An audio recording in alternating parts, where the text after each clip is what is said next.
I'm David Scandura. I'm Justus Burkett. And today we're here to find out, is Altered States the greatest movie ever made?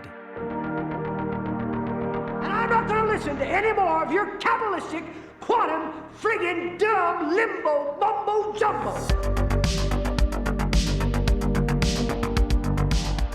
Welcome to the greatest movie ever made, the show where we watch a movie and tell you if it's the greatest movie ever made.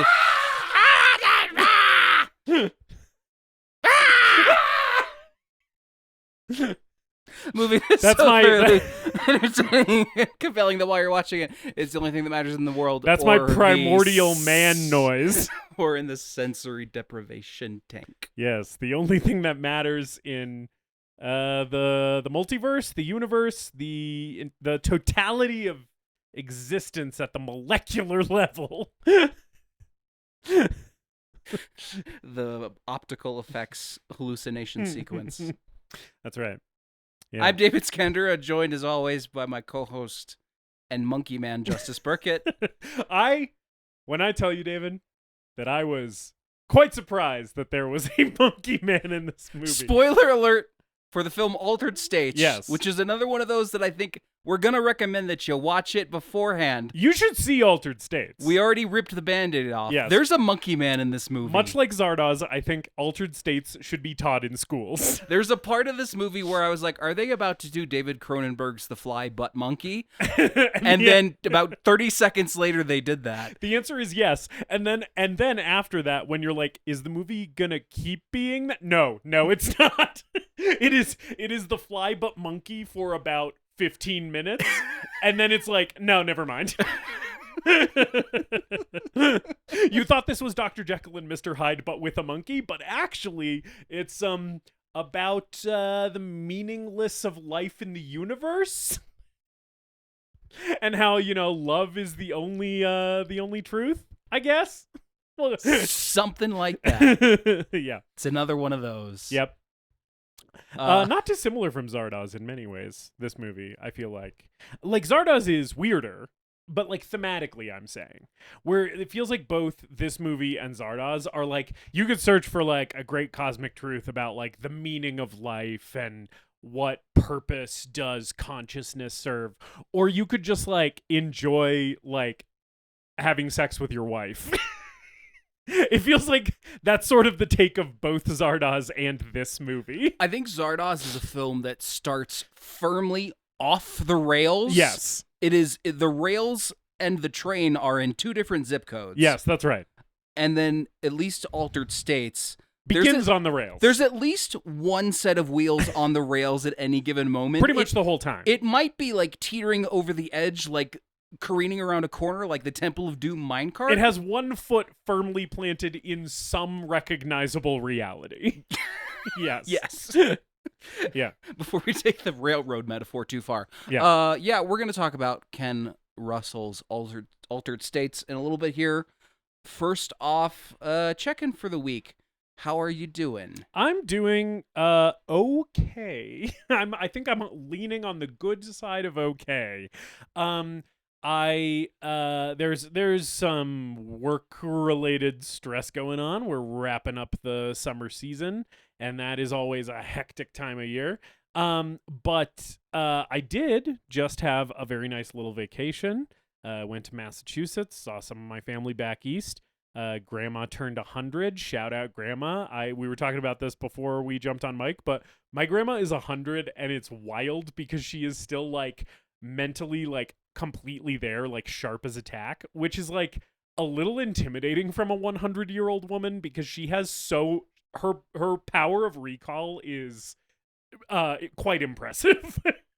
Where it's like, oh, you have lived 100 years and you remember everything. Yeah. Whereas I have lived 32 years and I don't remember shit that happened 4 weeks ago. Like, she knows where she was when Pearl Harbor happened. Yeah. It's sort of hard to beat that kind of wisdom. She remembers foresight. my life and my father's life better than I do, and she's not even his mom. She's my mom's mom. Yeah. No, it's pretty wild. And good for her. She's 100 and she's still doing it. She's still living on her own, making her own meals.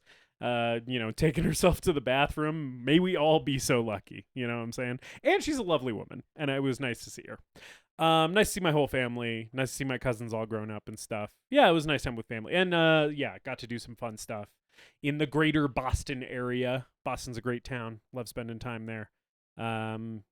So yeah, I'm doing all right. Media recommendations. I don't remember if you called it out as a media recommendation when you listened to it or not, but I did want to tell you on mic, and I might as well do it in the media recommendation slot, that I was on a plane, so I finally had a chance to listen to the new Swans album. Oh, nice. Birthing, right? Because it's like I had been waiting until I had 2 uninterrupted hours that I could dedicate to just listening to music and doing nothing else, because that's how you want to experience a new Swans album. Right. And I've been very busy, and it's been hard to carve out those 2 hours. Well, guess what? I was on a plane, so I had plenty of time to listen to Birthing twice, and I really enjoyed it. So I guess Cool. that's my media recommendation. Cool. I don't know that I've called it out on mic because I think I thought about it, and then I was like, this is going to be the 5th time that I've recommended Swans in the lifetime of this I'll podcast. take my turn in recommending Swans Yeah. this time. It's a good record. Yeah, I don't it's good. know. I don't quite know where it fits into. I like it more in terms of their recent output. Yeah. I like it more than The Beggar, and I like it more than The Glowing Man.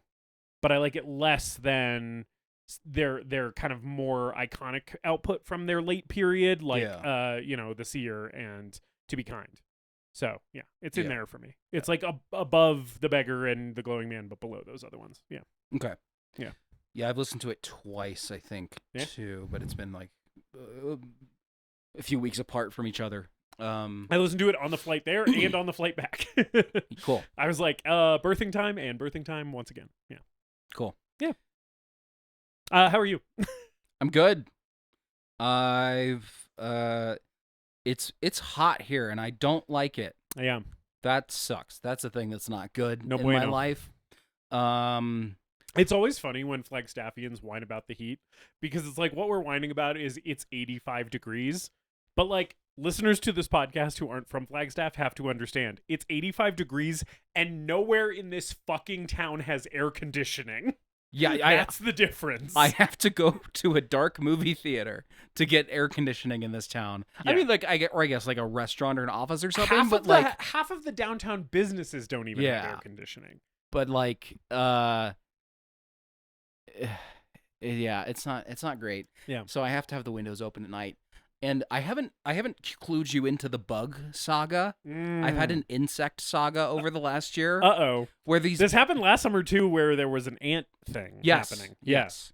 No ants. No trouble with ants at all. Yeah. This summer. These bugs, I think they're a type of firefly. They don't glow. Okay. But these bugs, I remember this happening almost like it was a dream. I remember opening the door to my house and looking over to the left, and this is like months ago, like probably at least a year ago, and seeing this swarm of bugs marching in perfect little rows up into like under the eaves of my house. That's horrifying. Like into the chimney. Yes. Like they're staging a planned invasion. Exactly. So there were bugs in my house for months on end. Into the winter, it would be like I would find these bugs every day. I've probably killed, I'm not joking, 1,000 of them in the past year. Wow. And I think there's some kind of firefly. They don't glow. I haven't really been able to identify them.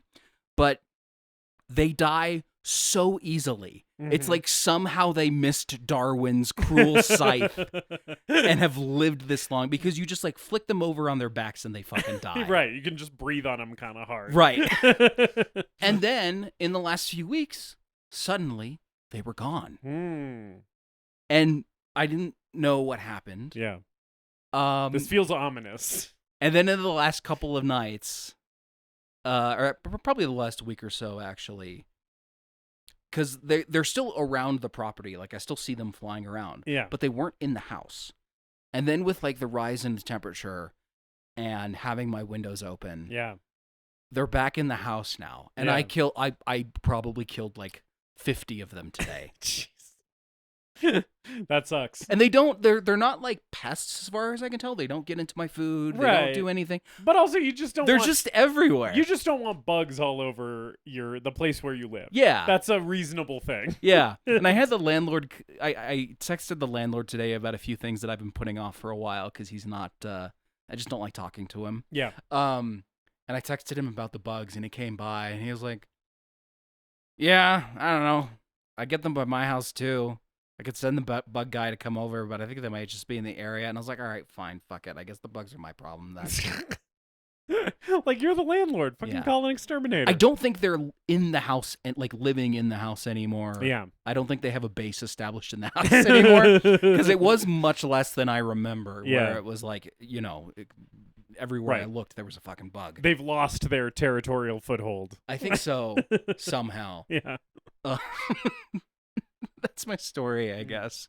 Otherwise, I'm good. Well, Godspeed on your, bug wars. Seems like you're winning the bug wars if they die that easy. I've got... You die a lot harder than the bugs do. Goddamn bugs whacked us, Johnny. Otherwise, I'm good. And, wrapping up the summer season. Glad that it's going to be over. Had a good time, but I'm glad to not be acting on stage for at least a little while. Yeah, it's nice to take a break from that sometimes. Yeah. As far as recommendations, I don't know. Have you guys ever heard of a little band called Black Sabbath? Oh, yeah. Well, we got to touch on this. I mean, we're always a little bit late on things because of the nature of our podcast, but fuck, Ozzy's death hurt like a bitch. It really did. It really did. And especially, I mean, like as a metal fan, which you and I both are. Yeah. It's like Black Sabbath invented every subgenre of heavy metal and also heavy metal, right? Like they invented all of the metal that currently exists. And like, yeah, Ozzy was a huge part of that. And yeah, it just feels like a fucking huge light has gone out of the world of music and of culture in general, I guess. Yeah. I mean I remember Michael Jackson's death, and I was never a Michael Jackson fan, so I didn't quite experience it. Yeah, this is probably what that felt like to normal people. What I was gonna say is like I don't know that I've seen a musician death reaction to a musician death on this level, maybe since Michael. Yeah, which might be wrong because Prince died and like Whitney Houston and stuff, and artists who I'm maybe not as familiar with, but it seems like this one really like rocked the world. And and so soon after the farewell concert too, which just feels like it's very like perfect timing in a way, but also kind of tragic timing. Yeah. Right. And I don't want to ascribe any like poetic sentimentality to that where it's like he was holding on for that last concert. Right. But like at the same time, watching him up there trying to get out of his chair because you knew that he wanted to move around and stuff. Yeah. Yeah, it you can't help but cry some man tears thinking about it and watching it. Some man tears. So like man tears. Yeah, there's this band called Black Sabbath, and their first 6 albums are all in my car right now because I have a 6 CD changer in my car for that purpose. Right. So fucking listen to those. I've also been listening to a lot of Black Sabbath, and their first album, self-titled, is I think one of the most perfect albums ever recorded. I also think that Volume 4 and Sabbath Bloody Sabbath are like 10 out of 10 perfect records. Awesome. For sure. I'm still kind of new to Volume 4, Sabbath Bloody Sabbath, and Sabotage. But those are really good too. I really have been enjoying Sabbath Bloody Sabbath recently. Yeah. And then I also I had never listened to his Never Say Die and Technical Ecstasy. Yeah, I haven't listened to those. Kind of the weaker records of his original run with Sabbath. And then I went back to 13, which is the final Sabbath album that I came back for. Yeah. I went back to that for the first time since it came out. And it's really good. So yeah, Ozzy and Sabbath. Also just watching stuff that like, there's something about Ozzy that Ozzy is one of the people who I think embodies the spirit of rock and roll Yeah. and the spirit of metal, whatever Yes, that means. Totally. Um, Right. He's like a working class guy. He, like did the art because he was passionate about it. yeah. Yeah. Whatever rock and roll means, Ozzy is it. And I think I just feel like really thankful for what he brought to this genre and the music that he created and like the culture that sprung up around it. So I revisited Heavy Metal Parking Lot. Yeah. And then for the first time I watched The Decline of Western Civilization Part 2, The Metal Years, which he appears in. Yeah, man, just heavy metal is the fucking... It's I'm in the mode right now where I'm like, the only thing that fucking matters is heavy metal. That's right. Like, metal's the most important thing in the world. Yeah. Interesting transition to Altered States, because like Altered States, a little bit of a heavy metal movie in some ways. Sure. I do think this movie is a little metal. I was also thinking Harsh Noise, like when when William Hurt turns into Merzbow at the end. Oh yeah. A little bit Tetsuo the Iron Man. I think one could say that this movie certainly had an influence on 80s body horror in general. Oh yeah. You think David Cronenberg saw this movie, David? Yeah, maybe. Considering he was coming up and making movies around the same time. Yeah, you think David Cronenberg, who would go on to direct a little film called The Fly a few years after this, maybe saw multiple Oscar award nominee Altered States? Maybe that was on his radar? I read that in our research provided to us by our wonderful research assistant, E.T. And it's kind of wild that this movie was nominated for an Academy for Best Original Score and Best Sound, which, like, yeah, obviously, I think the sound design and the score in this movie are both great. Yeah. But it's nuts that the Academy even went anywhere near this film. Yeah, it's crazy that they even gave this any attention, because, like, this film is, to put it mildly, a little unconventional by Hollywood film standards. I read in E.T.'s research that Steven Spielberg, Stanley Kubrick, Sidney Pollack, Robert Wise, and Orson Welles all turned down directing this movie, which, like, duh? Ken Russell was 27th in line for this. I can totally see this script coming to Steven Spielberg and him being like, fuck off? I made Jaws and you're giving me this shit? Which, it's like, that's not to say that this movie is bad. I think this movie is challenging, and I think it doesn't surprise me that Stanley Kubrick or Orson Welles would have looked at the script and been like, this seems like more work than I want to do. Well, and to take things back to Cronenberg for a second, because I had a hunch that I had to research really quickly. Yeah. Dick James, who did the makeup effects on this, and the bladder work for the distortions of the body, worked on scanners. Mm-hmm. So, like, he pioneered this stuff on Altered States, or around this time, and like that led to all of the great body horror effects that we got throughout the 80s. God, it's so sick in Scanners. It's God. He really, like, it's good in this movie too, but it's like cool to see like a master honing his craft, right? Yeah, pushing it a little further in Scanners. We've hit that with Tom Savini before too, where it's like you see some of his early stuff and you're like, oh, this is like him learning. And then you see his later stuff and you're like, man, he has really hit his stride. So it's cool to see that like here too. Like, just be like, oh yeah, like this is a totally new art form. This form of like, creating this like bubbling flesh effects. And it's like, yeah, and then like this guy like learned to do it on one movie and then kept getting better and better at it until we get to like the top tier shit. You know? This was your pick Yeah. This is our first movie after the Summer of Sean Yes. series in which famously nothing weird happened at all. Nothing weird happened. It was totally normal. I didn't say anything problematic under a guise of being possessed by a character. Certainly not with a Scottish accent. You would never do that. I would never say anything like that or do anything weird. We just talked about 4 Sean Connery movies in a totally normal way. I had a great time. Everyone loved it. So this is our first movie since then, and you picked this. Do you have any history with this? My only history with this is I have heard about this movie a bunch.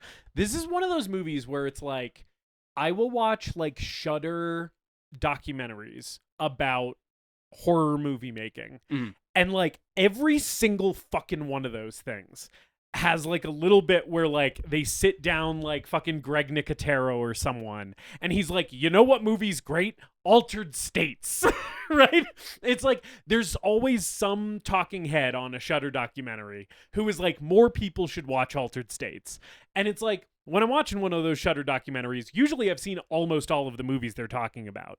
And this was always one of the ones that would come up that I hadn't seen. This might be how I heard about this movie too. Yeah. Because this was buried in my Letterboxd watch list, and there's like over 300 movies on there. And sometimes it'll just be like, okay, I've heard this movie is good like 2 or 3 times before. Yeah. I guess I'll just throw it on here and get to it eventually. Yeah. So I had basically just heard about it through like movie discourse in documentaries. I think I had seen people posting about this movie online. And I think it's in the Criterion collection, maybe. So it's like one that was on my radar. And I was sort of like, I'll get around to Altered States eventually. If not, I'm sure Shout Factory or fucking Arrow scooped this thing up. Yeah. Like there's probably a $40 Blu-ray of this hanging around. Yeah. With custom artwork. Don't and you worry about extensive it. interviews. Don't you worry about it. There is a 4K, a crisp 4K of this waiting for you if you have a 4K player. I had just kind of heard buzz about this movie from various places where I consume opinions about film in general. And I was like, yeah, Altered States, I'll get around to it. And then like the Summer of Sean wrapped up. We were looking for a movie to fill a slot, and I was like, fuck it, like let's watch Altered States so I can see what this is all about. And happy with that decision. Glad I picked this because I had a great time watching this movie. I kind of thought that you would. Can you fucking believe, David? Can you fucking believe that this is William Hurt's feature film debut? This performance. Yeah, it's kind of crazy because I was watching this and I'm like, oh, William Hurt, little baby William Hurt. Surely this is, his 10th movie, his 15th movie. No, this is William Hurt coming out the gate. #1 with a bullet, my man. Because here's the other thing. We'll just talk about William Hurt now. Yeah. William Hurt's, rest in peace, a fine character actor. Yeah. You need a government guy in a movie. Right. William Hurt's your man. You need a guy in his later years to kind of grumble a little bit. Like in A History of Violence. Need a guy grumbling, or in the Village is what I was thinking about. Oh yeah, he's grumbling up and down the Village. So hey, Bryce Dallas Howard, you're my daughter. Let me grumble at you. Fine character actor, always happy to see him. Yeah. At times, I think is maybe a little wooden, little stiff. Sure. This is his best performance. That I can think of. He is transcendent in this movie. He hones that stiffness and that emotional detachment so well in this movie, and then just lets it run wild when he has to become a monkey guy. The thing that I was thinking about, although he's not the monkey guy, a monkey he's not actually the monkey. That's a different actor. But you're right. When he is aping out, but still William Hurt. When he has to tell his friends how cool it is to be a monkey. To be a monkey and to eat a goat. While I was watching this movie, I was thinking a lot about The Fly, obviously, because that is a movie that sort of that is a movie that sort of invites comparisons to Altered States. The Fly obviously came out after this, right? But when you've already seen The Fly and you're watching Altered States, you're like, damn, this shit's so much like The Fly, right? And William Hurt, I'm like, man, Jeff Goldblum, this pains me to say because I love The Fly so much. But watching this movie, I was kind of like, Jeff Goldblum's kind of doing the same thing, but like not quite as good, I think, in The Fly. Like, I love Jeff Goldblum in The Fly. I love Jeff Goldblum in The Fly. Yeah. But watching this movie, I was like, William Hurt is so good in this, and he is doing the charismatic, kind of sexy Dr. Jekyll riff, but 80s thing that Goldblum does in The Fly, like, better? and it's like wild. I never thought I would say that a performance like Goldblum in The Fly was better than Goldblum in The Fly. I was blindsided by William Hurt in this movie. I wouldn't be surprised if Goldblum watched this and then based some of his performance in The Fly. I wouldn't on that. either. I haven't gone back to The Fly in a while. It's hard. I mean, okay, the obvious comparison is for this movie is The Fly. Right. I think like yeah, big time. we just have to rip that one off and like get it out in the open. The Fly is much more, I think, streamlined and character focused. Yes. And more of a stage play, could say. It is also a little bit more precise in its thematic focus. Sure. This movie's trying to be about a lot of things. The Fly is pretty much about 2 or 3 things. It's sort of like the Zardoz thing we were talking about, where it's like every 5 minutes this movie decides it's about something else. It's about religion. It's about interpersonal relationships. It's about science run amok. It's about and some of that is in William Hurt's performance, right? And I think Goldblum's is a little bit more. He has a little bit more focused. It's a little bit of a tighter script for him to lean on.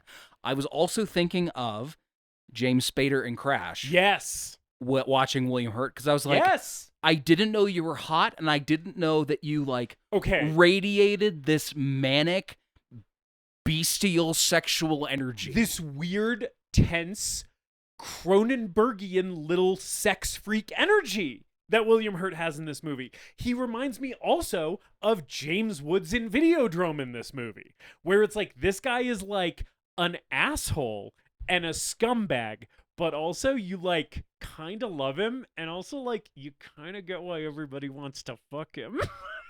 You know? He's hot in this movie. William Hurt is so hot in this movie. His fits are hot too. He looks fantastic this entire movie. He's got those tight jeans on. Yeah. And the overcoat is really nice. Yeah, yeah. When he's laying in the sensory deprivation tank, the black one, the horizontal one, and there's like the shot from above where he's got all the like electrodes on his face and he's just smiling toward the end of the movie, I was like, man, I'd fucking help him with these insane experiments too. Look at that guy. Look at that fucking cleft chin. You kidding me? And I think the sexual stuff in this is definitely like, I mean, there's a lot of stuff going on in this movie, so it doesn't quite have the same room to grow as it does in stuff like The Fly or certainly Crash. But when he's like, when they're fucking illuminated by that, the heat lamp, that space heater, yeah, and you get the shot, the shot looking up at him, yeah, and he's red and orange illuminated, and he's just like grunting as he's thrusting into this young woman. I was like, God damn. And then she's like, what are you thinking about? And he's like, God. Fuck yeah, dude. Oh yeah. So David, you said you suspected I may have enjoyed this movie.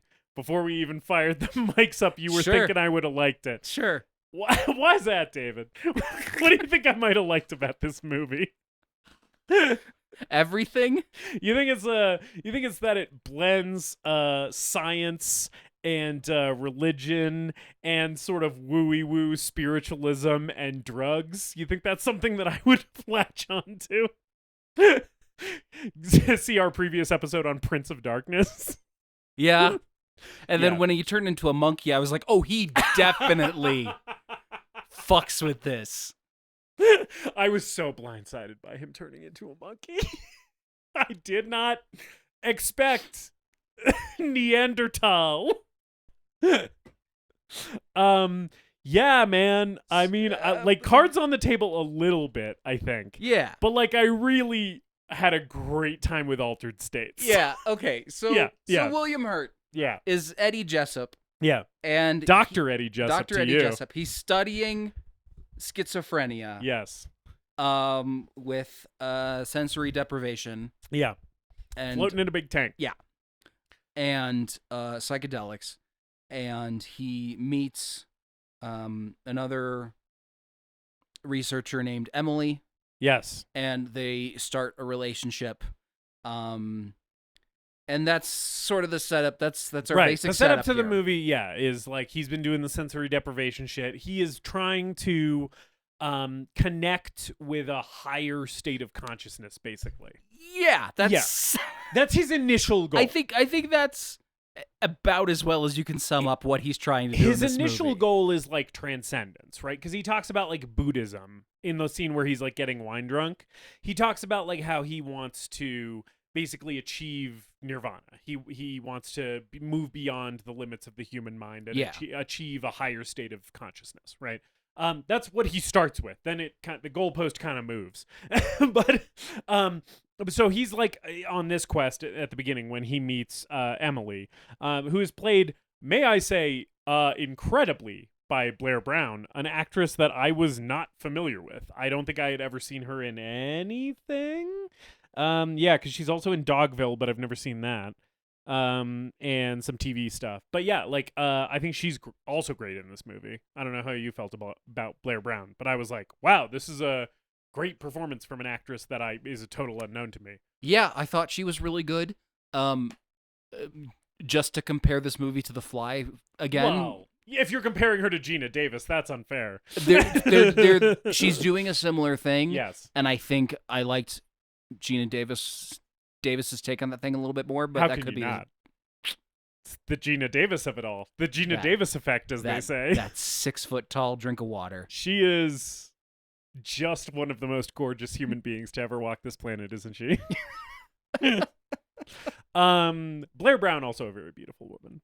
But I think it's unfair to compare anyone to Gina Davis. But we also have like, so at the party where they meet. Yeah. That's Arthur's party. Arthur, played by Bob motherfucking Balaban. Welcome to the show, Bob Balaban. Love Bob Balaban. Love to see him doing his thing in a movie. He's great in this. I love Bob Balaban. I also love to say Bob Balaban. It's a fun name. It is. I don't know that I've seen him in Wes Anderson movies. I was trying to think what else I've seen him in, but yeah, he's in Close Encounters. Okay. Yeah. Love seeing him with some hair in this movie. Yeah. Bob Balaban, with his hairline is receding, but it's receding gracefully. It's a tasteful late 70s receding hairline. Yeah, and he's great in this movie. I love his whole relationship to William Hurt in this movie. Is like, I sort of hate you and think you're crazy, but also you're my best friend and I love you, so I'm gonna just go along on the ride, on your crazy ride. And it, like, Arthur's thing with William Hurt's character, which is Eddie, right? Arthur's thing with Eddie is like, I think you're crazy, but I also kind of think you're a genius, and I know that if you are onto something, I need to be there for it. So I'm gonna like be giving you shit the whole time, but I am gonna help you. Mm-hmm. And that dynamic works so well. The chemistry between the two of them is great this entire movie. Yeah, I agree. Yeah. When was there a moment where this movie really clicked for you? Can you pinpoint it? I can, and it's very, very early. Okay. It's the title card. Okay. Because like, William Hurt is floating in the sensory deprivation tank, and then there's like silence and kind of ambient humming, scientific instruments, ambient sound. Yeah, it's quite atmospheric and very moody, and one of the slower parts of the movie. Yes. And then, so it's like slow pull back. We see Bob Balaban sitting in front of a computer, kind of with his feet up. This experiment's been going on for a while. And then there's voiceover, which I believe is Bob Balaban narrating. And he's like, yeah, the weird thing about the sensory deprivation tank is that it was vertical. And he like starts talking about the experiment that they're doing. And once his little opening narration is finished, we get like the slow title card where the letters are kind of morphing and shifting across the screen, and they're transparent, so you can still see William Hurt's face in the sensory deprivation tank behind the title card, and this sort of swell of unsettling ambient noise is coming up over the title card, like assembling itself as the like starring and producer and director credits are popping up. And I was like, oh, this movie is going to be one of my favorite movies ever. Just based on title card alone. Yeah, I was really fucking with that. I was like, oh, alien adjacent title card. I can fuck with this. Right. It's not quite doing the alien thing, but it's sort of doing the alien also, thing. Great title card font. With like those weird, those funky A's that are like incomplete. Yeah, it's just sick. So that was a really good appetizer for the movie. Yeah. And then the moment where I was like, oh, I think I'm really going to fucking like this movie is at the party when William Hurt opens the door and he's silhouetted by blinding white light from outside. Yeah, and baby! It looks like heaven. Okay. And then they reprise that shot at the end of the movie. Okay. And I was like, holy fucking shit. Okay. So this is a good time to mention. I know he didn't do the lighting, but he did shoot the shot. This movie was shot by Jordan Cronenweth, who also shot Blade Runner. And you can tell, this movie was shot by the guy who shot fucking Blade Runner, one of the most beautiful movies of all time. It looks fantastic. The color in this movie, the highlights and shadows in this movie are one of the things that was drawing me into it the most, because there are some scenes where I was like, this scene almost feels too dark in a way that is like good. You know, not too dark in like a shitty like fucking Game of Thrones way to throw Game of Thrones under the bus, where it's like, what is happening? I can't fucking see shit. Yeah. Right? Where there's some scenes in like dim lighting in that show where you just like have to turn the brightness up on your TV. But in some ways where I'm like, I can only see half of the actor's face, and it is making me unsettled to my core because I'm trying to read facial expressions that I can't quite make out. And I was like, that is such good shot composition. It is such good lighting. And man, Jordan Cronenweth also is a master of shadows in fucking Blade Runner. He knows how to shoot fucking shadows. You know? You could tell why he got Blade Runner. Oh, like, yeah. I don't know for sure that he was hired off of this movie, but you can tell it was shot by the same guy. Yeah. Another thing that I really like in this movie visually is the contrast between normal everyday scenes of people talking and the hallucination sequences. Yeah. Because even in like the sensory deprivation room, specifically later in the movie where he's in that like fucking barbecue smoker or whatever, that giant tank that they find in the lab. Yes, the evil fucking H.R. Giger slab of obsidian. You go into the chamber and you turn into monkey creature. There's not enough tubes. I would like to add more tubes to the sensory deprivation. We need a tube that attaches to your penis. They said I could not put razor sharp tail on the monkey morph, and I was very sad about this. I cried. I mean, normally I cry, but this time it was an extra cry. I saw Altered States, and later I saw The Fly, and I prefer The Fly because at the end he becomes part robot. And as you know, I love when a man is also a robot. My cock gets so hard when organic combine with mechanical. One could say that's my whole thing. That's my whole thing. I needed to get off. Yeah. But the sensory deprivation rooms. Yes. Other than the black slap, like everything is like very muted, like beige, Really and industrial. gray. Yeah. And all of their like the costuming that they're wearing and the coats is like very muted colors. Both of the sensory deprivation tanks are like really brutalist. Yeah. Like striking in their ugliness, and I was like, that is like a really cool choice. And then that contrasts with the hallucinations where everything's bright, vibrant, and vivid, and there's huge contrast. Yeah. Yeah. Speaking of the hallucinations, because like basically plot wise, he goes to a party. He meets Emily. They hit it off. They start a relationship. They have the scene where they fuck while the space heater's illuminating them. And then she's like, what were you thinking about? And he's like, God, Christ, crucifixion. And she's like, that's pretty intense. Right? But then basically the next thing that happens after that, they start a relationship. We see them fuck once. And then we see him go in the sensory deprivation tank. And he has talked about, in a previous scene, to Bob Balaban about what he saw in there. And he's like, yeah, it was like images from the Bible. It was like religious imagery from Revelation. Yeah. Right? And he's like, I saw my father die. So then when he goes in the next time, we see what he sees. And yeah, we see his dad dying of cancer, which in the scene when he has sex with Emily, he does tell the story of like, yeah, my father had like a battle with cancer. It was really horrific.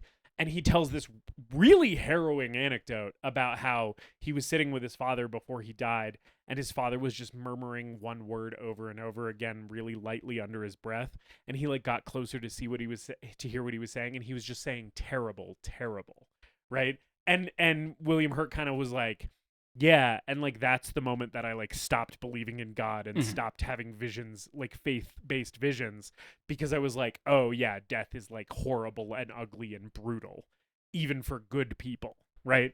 And so yeah, then the next time we see him in the tank, we see his dad in the hospital bed, cancer-ridden, and this imagery, dog, is so up my fucking alley. You would not believe. You mean the goat man with a lot of eyes? Oh, baby. when this goat head, in my opinion, he could have even more eyes. Even more eyes. And I would also put lots of tubes. There are no tubes. Maybe a tube on his horn. What if inside his mouth there was even littler mouth? I will call him Goat Morph. Yeah, no, the goat head with a bunch of eyes on a dude's body nailed to the crucifix that then like is in the sky with a bunch of clouds and then is like immersed in lava or whatever the fuck. I was like, okay, cool. So like this is like Lords of Salem-esque imagery, but in an 80s aesthetic and in a better movie. And whoo, yeah, I was having a great time. I was having a ball with this. I was into it, and I was also like, those opticals, you can tell. Yeah. Some of the imagery was like maybe a little excessive. I think it's one of the hallucinations coming up where it's him and Emily like sitting at a table, and then there's this like field of flowers behind them that's super zoomed in, and stuff like that. I was like, I don't know exactly what the purpose that this imagery is serving. Right. What does this mean? What does this mean? What is this adding to this Right. experience? And the effects looking, good for the time. Yeah, but definitely it's not. not A little bit janky, like compositing and stuff. Yeah, but I feel like that also is excusable because it's like this is a fucking hallucination. But I also think the hallucinations get better. Yes. They look progressively better as the movie goes on. Yes. And they're more striking as the movie goes on. I agree. But even in this first one, I was like, holy shit. I did like the Goat Man very much. The Goat Man was fun. Yeah, there's a knife and it cuts the goat's throat and the goat's blood splashes on the Bible. I don't know what it means, but I kind of know what it means. I sort of have a take about what it means, right? Because it's like, it's pretty clear what this movie is saying about religion, which is like it is one of the avenues in which we try and investigate our own purpose, right? And I think the take that this movie has is like ultimately that exercise is like both sort of futile and also selfish in a way where it's like, yeah, trying to extract personal meaning for your own life from the chaos of the universe kind of neglects to think about like the fact that there are other people also around you, and like why are you so obsessed with what your own life means when there's all this other life that surrounds you is like sort of I think one of the takes that this movie has. Yeah, I think so. I definitely think that comes together at the end. Yeah. We also start experiencing the editing and the pacing of this movie Mm-hmm. here. Like the first scene is kind of slow and atmospheric and builds, and then from there things are moving really quickly. So almost immediately after they start a relationship, it seems, they're getting married. Right. The time jumps in this movie were really interesting to me because it's basically like we see them fuck once, he goes in the sensory deprivation tank. The next time we see them together, they have been dating for 2 months. Mhm. Yeah. And she wants to get married. Yep. And then then the next time we catch up with them, it's 7 years later, I think, something like that. They have a couple They have kids. like multiple children. They've yeah. moved and they're on the verge of getting a divorce. Yes. And I recently rewatched Possession. Yes. And a similar thing that this movie does to that Yep. is use editing and time jumps to disorient you and keep things moving at a really brisk pace, where it's like, we're going to jump ahead. You're going to be confused for a second. We're going to bring you up to speed just long enough for you to feel comfortable in this scene. And then we're before going to we do it disorient you again. Yeah. Yep. Yeah. Yeah. Yeah. And I think it's very effective in this movie. I think movie is well written. And so I think the disorientation of the time jump works because they do enough work in the script to do the thing that you were just talking about, to bring you up to speed, right? I never felt confused watching this movie. I was more on edge than confused. You know? Yeah. So she's they're gonna get a divorce. It sounds like, I mean, there's a ton of dialogue in this movie. Yeah. It's very talky, it's much very- like Possession. Yeah. Or In the Mouth of Madness. Yes. Yes. A lot of pseudoscience babble going on in this movie. Oh boy. and my all the shit about fucking genetic memory and shit. And I was my- like, what am I reading, Dune? and my brain turned smooth, and I just let that shit wash over me. I'm like, this shit, I don't care what it means. I think it's really cool and good. Much and I was like just like me reading Dune. Yep. Reading Dune, smooth brain experience. The problem that people have when they're like, I couldn't get into Dune, it was too complicated. It's like, no, it's not too complicated. You need to make yourself dumber. Don't think about it, only accept it. Yeah, and William Hurt does in fact drink the water of life in this movie. He also does make himself dumber. One of the main effects of his experiment in the early stages is no think, only beat guy in the head with a club. But it seems like they're getting divorced because he hasn't really changed. He's still weird He's and right. obsessed. He is hyper fixated on his own journey of personal discovery, right? Like she even says it. She says the quiet part out loud. Emily does later in the movie, which is like, he never loved me, which is what she has been feeling their whole marriage. Yeah. Because it's like he marries her because he recognizes it's important to her. Right? He's like, well, yeah, I can see that you really want to marry me. So yeah, sure, I guess I'll marry you. You're probably the best woman I'll ever meet. That's objectively. That's pretty clear in the scene where she proposes to him, and then he's like going on about his research, and then they go out in the hall, and he's like, "Oh yeah, you wanted to marry me, didn't you?" Yeah, right. I And guess he's like, so. well, sure. And she's like, he basically says like, yeah, like I doubt I'll ever meet a woman who's better than you. So sure, this makes sense. Yeah. And she's like, that's as close to it, and I love you as I'm ever gonna get from you. Right? So she knows he's like this. And But she after- does kind of like it too. She does. Like, she does like the god sex stuff. Yes, a she little likes bit. that she likes his intensity, his passion, his drive, right? But at the same time, after 7 years of marriage, when you're fucking trying to raise children with someone who's like that, it gets fucking difficult when your husband is like, whatever, I don't care about these kids. I need to take psychedelics and try to fuck God. Right? Yeah. Right? And that's what he's set up to do. He's gonna go Yeah. to South America. Yeah, he's going to Mexico. Oh, it is Mexico. Yeah, it's Mexico. It's Mexico. Okay. He's going to Mexico. He's going to get some psychoactive mushrooms from like an indigenous tribe in like a rural Mexico. And she is basically, she's still madly in love with him, basically, is what we hear from Arthur, from Bob Balaban's character and his wife, right? It's like, because they're talking about Eddie and Emily's divorce, right? And they're like, yeah, she's madly in love with him, but he is so fixated on his research Yeah. and this personal quest for self enlightenment. He talks about wanting to find like the true self, the Yes. original self. Yes. He basically what he wants is an answer to the question of like, why do I exist? Yeah. You know? And that is more important to him than like any relationship. You know? Which it would be hard to be in a relationship with someone who is like that, I imagine. If I was him, I would simply chill the fuck out. So his Instead of taking psychoactive mushrooms, have you considered smoking a joint and watching some South Park, my man? maybe just watch a BBC nature documentary and fall in love with the natural world, and you'll be like, oh yeah, Right. this is all that matters. William Hurt really could touch Fucking- some grass. Fucking in this go movie. lay out under the stars Yes. and talk about your first kiss with someone. this guy would be so annoying on Twitter. He would be doing like Neil deGrasse Tyson like actually shit with Yeah. people's like science jokes. So he goes to Mexico and runs in with this tribe, and they feed him a psychedelic stew that's basically the water of life. That's right. Are you getting a little hungry? You know, David, I do feel a little rumble in my tummy. I think that means it's time for Would We Eat This?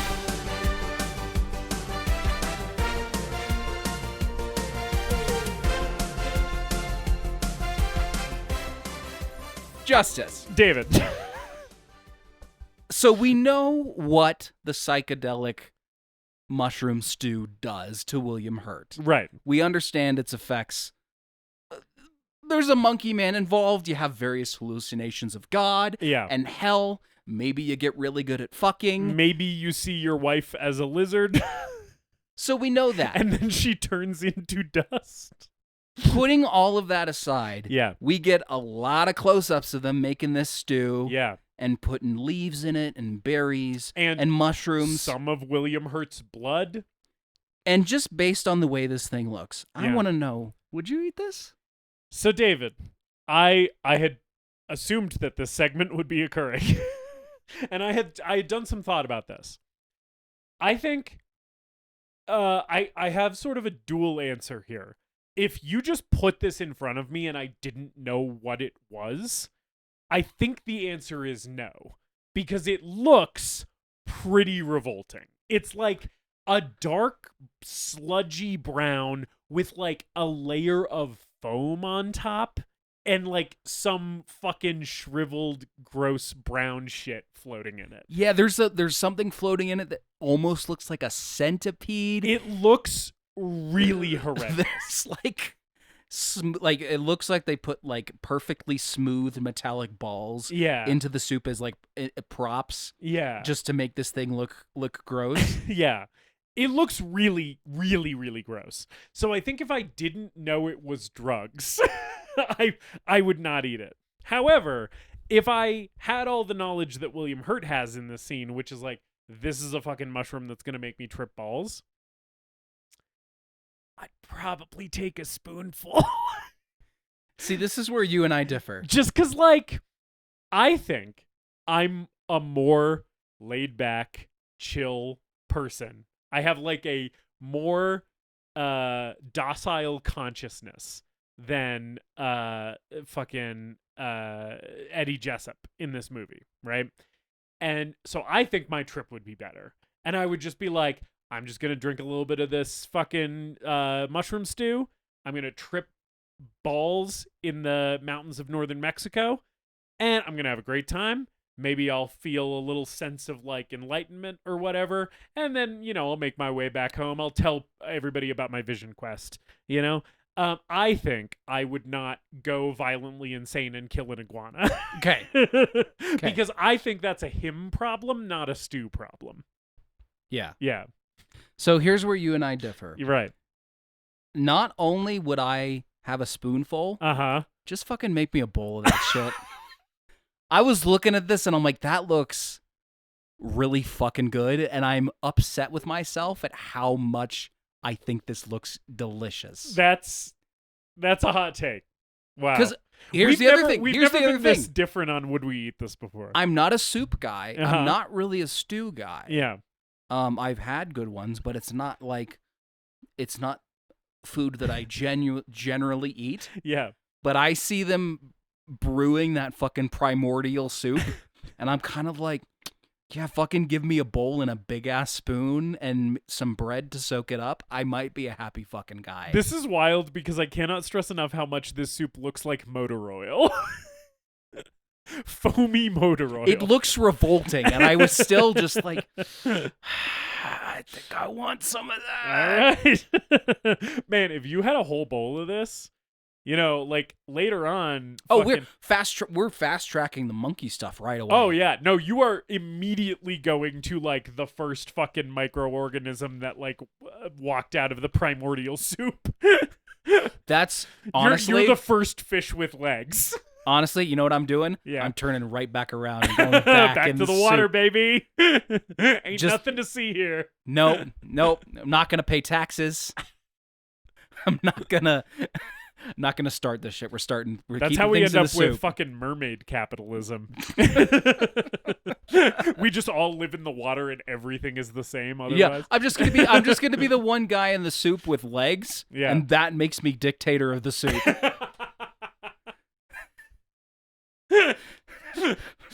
Either that or it makes you a fucking pariah. Like, get this fucking freak out of here. Look at those toes. That's disgusting. Kill the monster. That's true. Yeah. This has been Would We Eat This?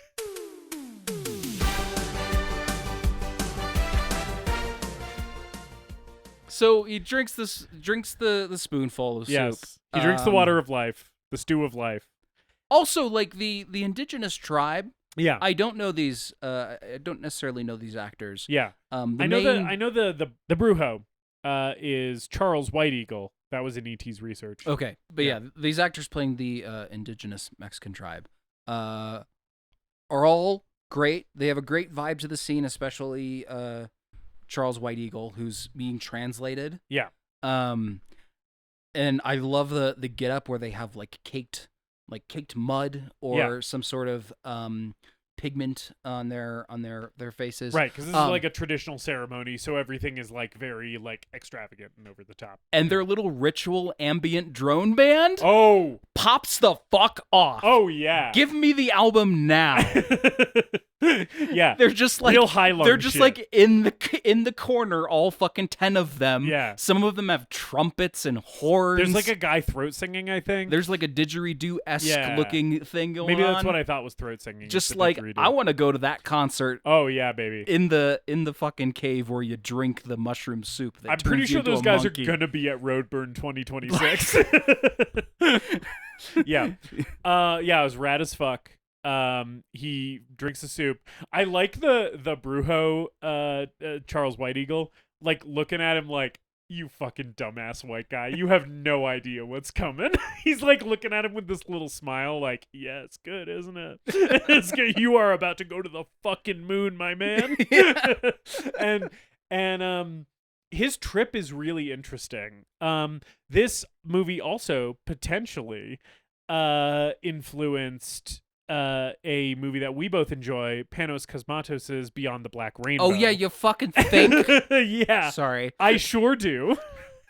The mushroom stew hallucination that he has here really reminded me of Barry's trip in Beyond the Black Rainbow, where it's like all of this image of like hellfire and lava and like all this crazy shit, and then he sees his hand that was cut to put his blood in the stew.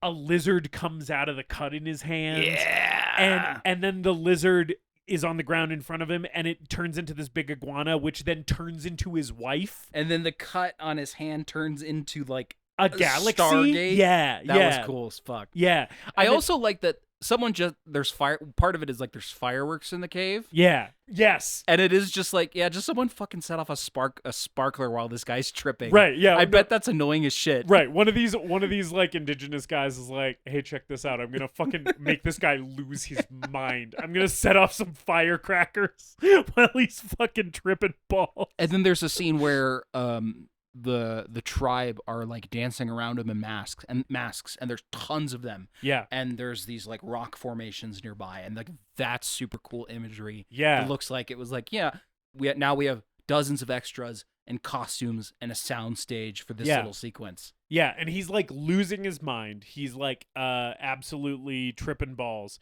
The thing that I think is like really interesting here is the way that this movie's like visual language, without any dialogue about his experience in this trip, tells you what he's feeling, which is like he feels so much time pass that he goes to like the heat death of the universe, because he is like laying there watching Emily, like the lizard turns into Emily, and she's like laying in like up dog yoga pose, right?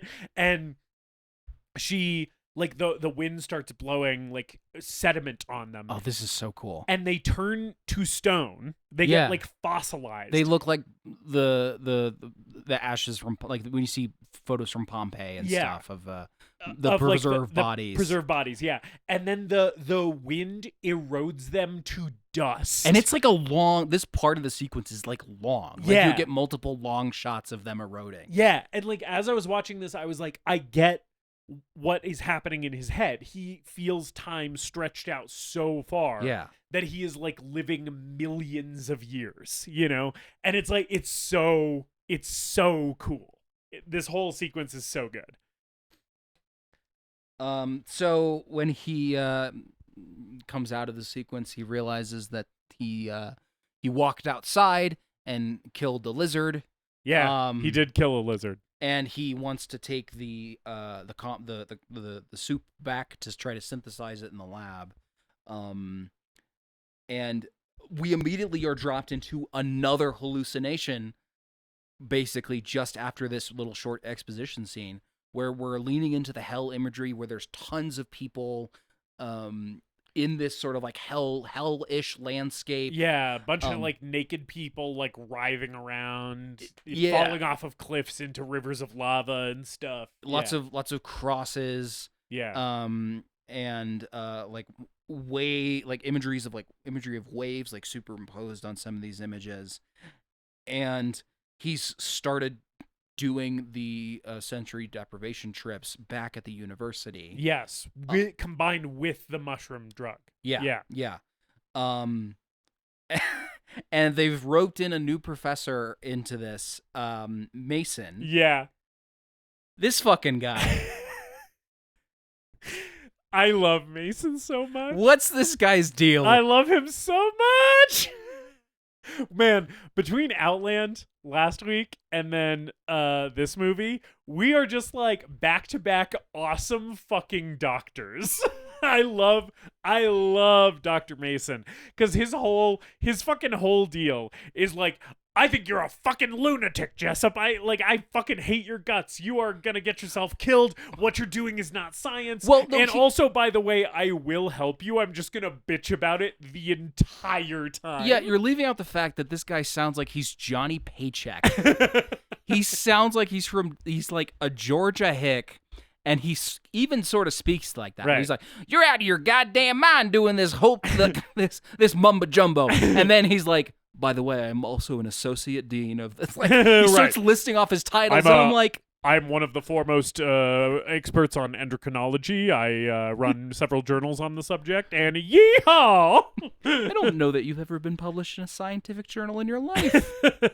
This guy rules. I don't think so. He's also like this giant redhead of a man. Like later on when they're having the argument in Jessup's house, him and Bob Balaban, and he's like, he has his suit jacket off and he's just in the shirt. I was like, this dude's fucking yoked. He's enormous, which you can't really tell when he's in the suit. This guy's Charles Hayde. I don't know him from anything. He was in Nightbreed, but I never saw that. I've only seen Nightbreed. Yeah. But Charles Hayde as Dr. Mason Parrish, definitely a highlight of the movie for me. Anytime he's dressing down William Hurt, being like, "You're fucking liberal mumbo jumbo quantum bullshit," is some of my favorite shit in this entire movie. I love him. Because in this scene, he basically storms out and is like, "You guys are crazy. You know, Yeah, and you're gonna get yourself killed. you're Nobody gonna get knows your- what this drug is. you're gonna get your funding pulled or Yeah. whatever. Yeah, I'm not going to be a part of this. And it's funny because he's like, I don't want to touch this thing with a 10-foot pole. And then the next time you see him, some lab assistant like comes to give him results and he's like, hold on a second, there's something I got to do. And then he like goes up over to the lab and like is like, hey, Arthur, what's going on? What's he doing with the drug? Right? Because he is interested. Yeah, and Arthur's basically like, yeah, you're fucking. Right. Yeah. You came back. Yeah. You wanted to know more, didn't you? Right. Arthur recognizes the same thing that he's dealing with, which is like, this is insane. This guy is insane. And also, there is something about him that just draws people to him. Can I drop another movie that this one reminded me of? Yeah, on you? absolutely. Absolutely. Fucking Flatliners. Oh, yeah, dog. Yes, right. This Yeah. is like less sexy Flatliners. Which is interesting because there is cock in this movie and there's no cock in Flatliners. Yeah.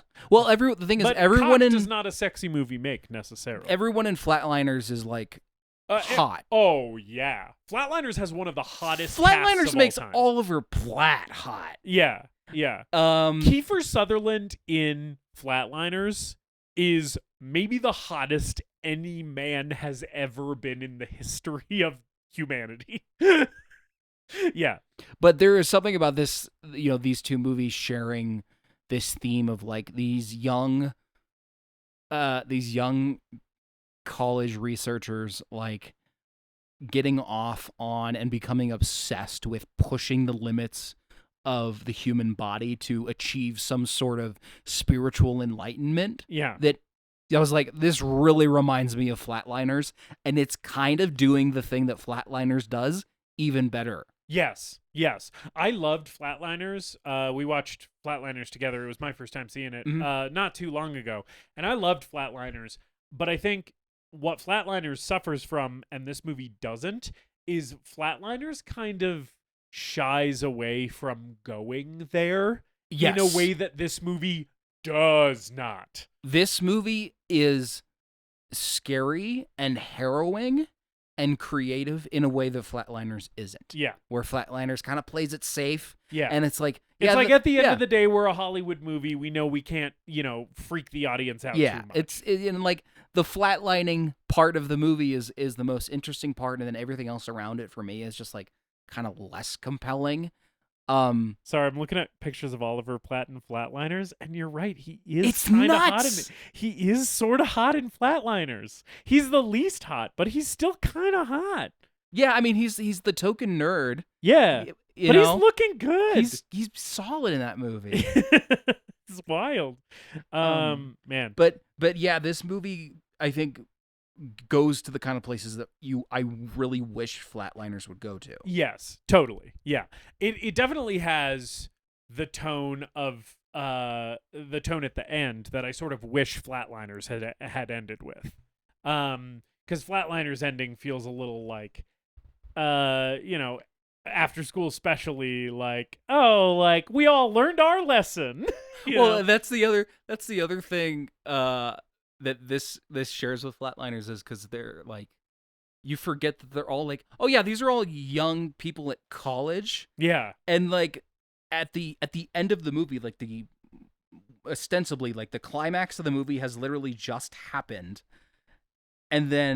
and Arthur's like witnessed, it's the most elaborate hallucination sequence of the movie, and Arthur's witnessed something, and now he's like completely obsessed and convinced that this has to go further, and he's like, we could put up flyers in the student union. And I'm like, you want to put up flyers in the student union for your sensory deprivation psychedelic monkey man project that you're doing on the side. Right. And these guys are like residents. So they're like post PhD, like they have their PhDs, they're doing their residency. So they're like older students. Yeah. But they are still like young.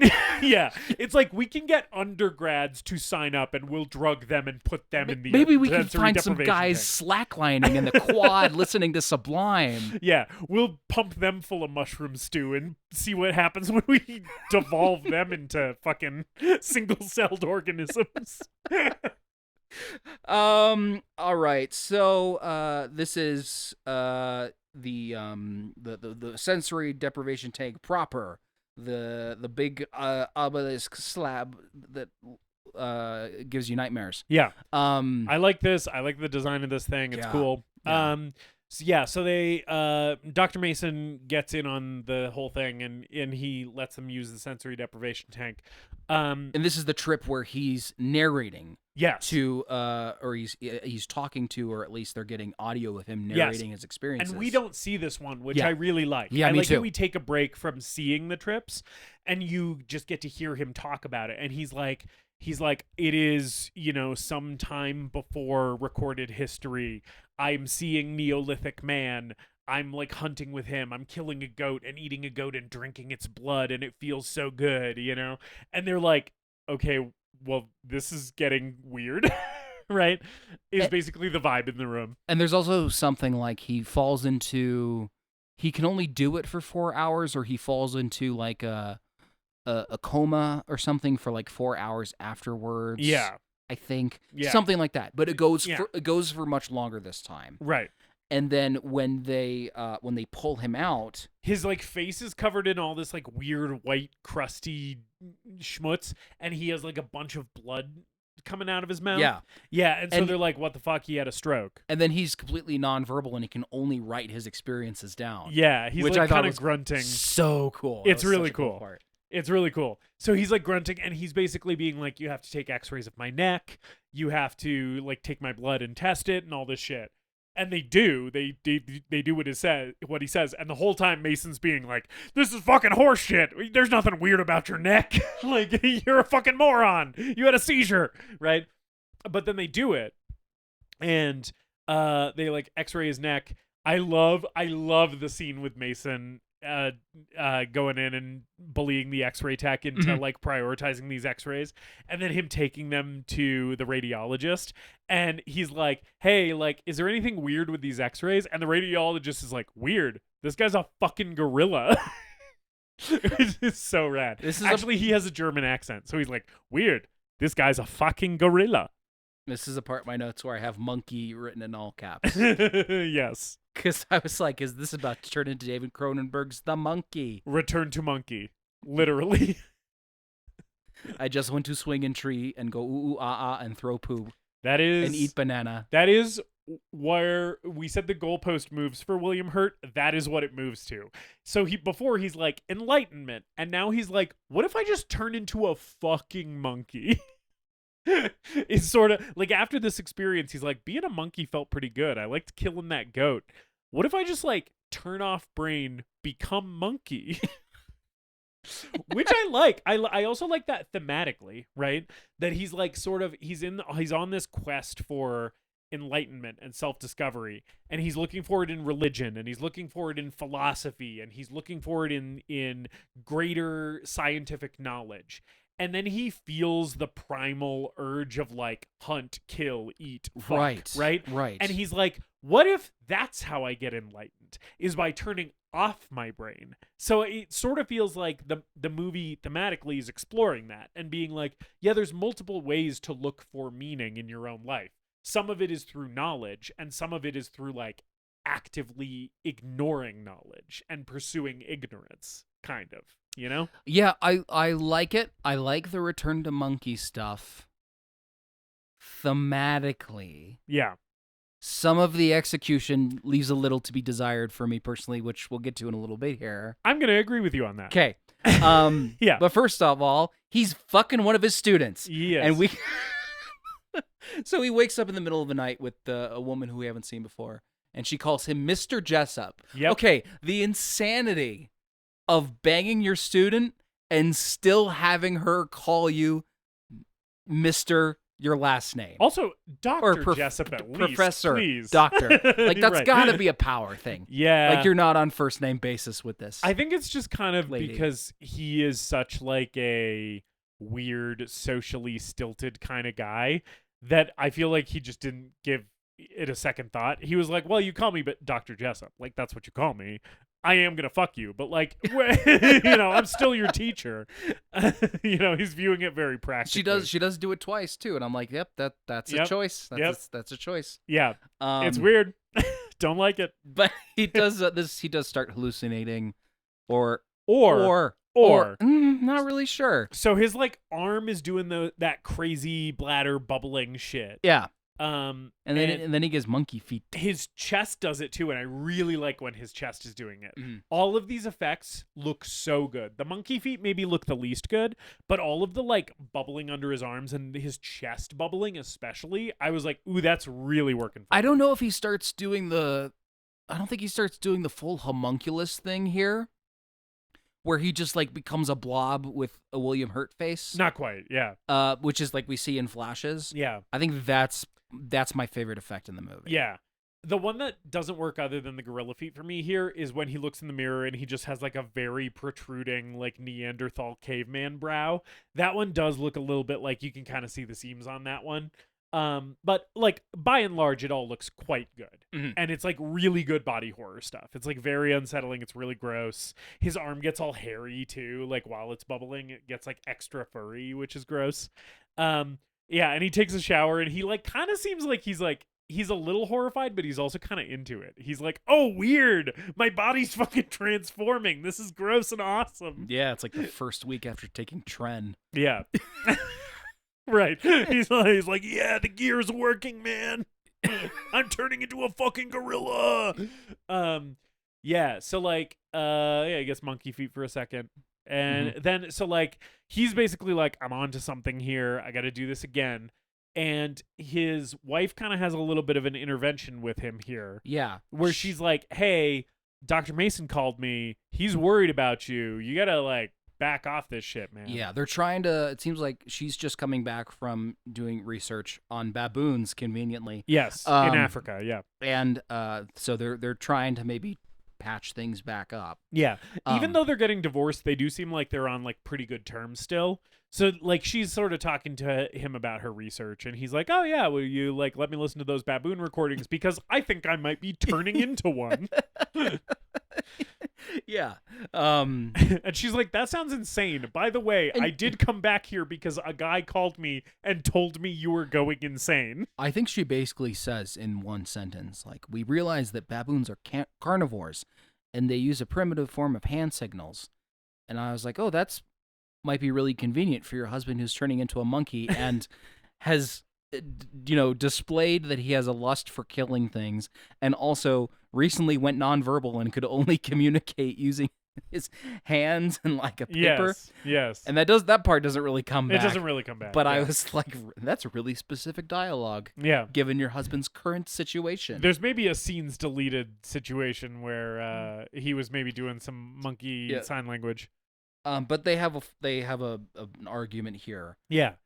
Where basically he's like, I got to do this. This is a scientific breakthrough. And she's like, I think you maybe are insane. Yeah. And also you're doing tons of drugs that nobody has tested and that's dangerous. And you're the father of my children. And this is when his, like, the emotional kind of coldness and his, maybe the more wooden aspects to his personality, or to his performance, I should say, where he becomes really explosive and like irritable and can go bigger with it. Because the other thing is, like we mentioned, the script is very talky. Yeah. This script is so talky. Yeah. And the way to get through it is they just speed through it as quickly as possible. Yeah. Like all the science bullshit, he's just like rapid fire hitting. And here to see him do it and have to emote more and basically have a full on, knockdown, drag out argument through multiple rooms of their house. Yeah. And he's still speeding through it, like, and hitting it perfectly. I was blown away at this performance. He's so good. Both of them are so good. But William Hurt especially is so good in this movie. Yeah. And yeah, I agree. The scene's awesome. Like, yeah, they take the fight outside. They're like fighting on the porch for a little bit. It's rad. And he's really mean and cruel to her. Yeah. Yeah. And you don't really like him, which is part of the point. And that's kind of where some of like the fly stuff comes back in, where like the effect that this is having on his mind. Right.